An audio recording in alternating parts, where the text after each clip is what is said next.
Yeah, you heard me. We're going there. Combat kinda sucks, and I have a few ideas for how to make it better. Idea 1. Remove saving throws. We don't need them. Armor class 2. Just get rid of it all. All roleplay. You know what? No more dice. No more paper. Let's just scream at each other. And whoever has their voice at the end wins. Or that's what I would say if I didn't have a following to build here. In reality, let's take a look at the various facets of combat that the DM and players have control over and how, still using the default rules as written, we can optimize them for the best experience. Firstly, what are the aspects that we have control over? Well, the player's side is easier. They only have their one character to be concerned with, and within that they have their actions and movement and reaction. And that's all I have to keep track of paper-wise. Other than that, it's just roleplay and emotion. The DM, on the other hand, they got a bit more on their plate. They have stat blocks for the enemies and the NPCs that could be working alongside the players. They've also got the initiative to track, and they have to keep mental track on all the player stuff and what they can do, so if they have any questions, they will get answers quickly. They have roleplay, voices, spell slots, and so much more to keep track of. What are we ever gonna do? The answer's easy. Divide and conquer. The second talking point for this video, after laying out what we actually can work on, is doling out what to do on whom. The first part of this solution, and the easiest, is to make initiative a common ground. Let everyone know everyone's order, except for secret enemies, of course. That way people can plan ahead of time what they want to do, and know roughly how much time they have to do it. This also removes the burden from the DM of being the arbiter of the order, and lets everyone say, hey, I think you skipped so-and-so. Otherwise, they may never catch it, and that's because it's a nebulous behind-the-screen thing. It just gets missed.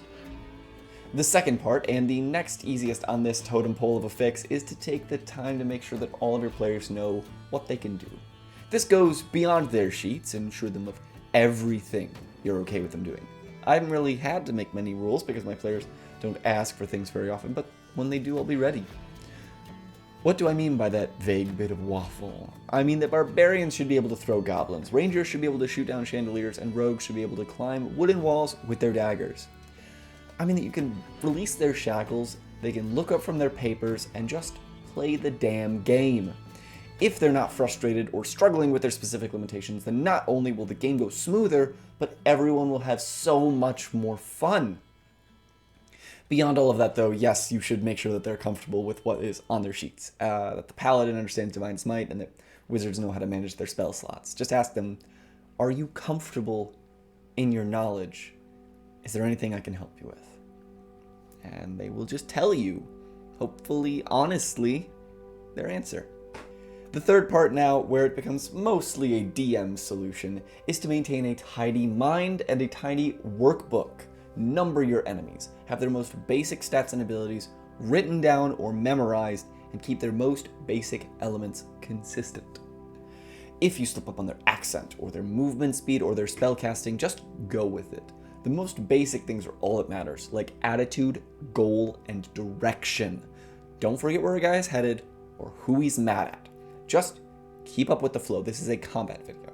Because if you ask to pause, or go back in time, or try to fudge something that doesn't make sense, the integrity of the game will fail, and it will stop being as fun because they'll start to question you, and then you're just going to start arguing. Try to develop combats that are intuitive, not just for you, but for your players.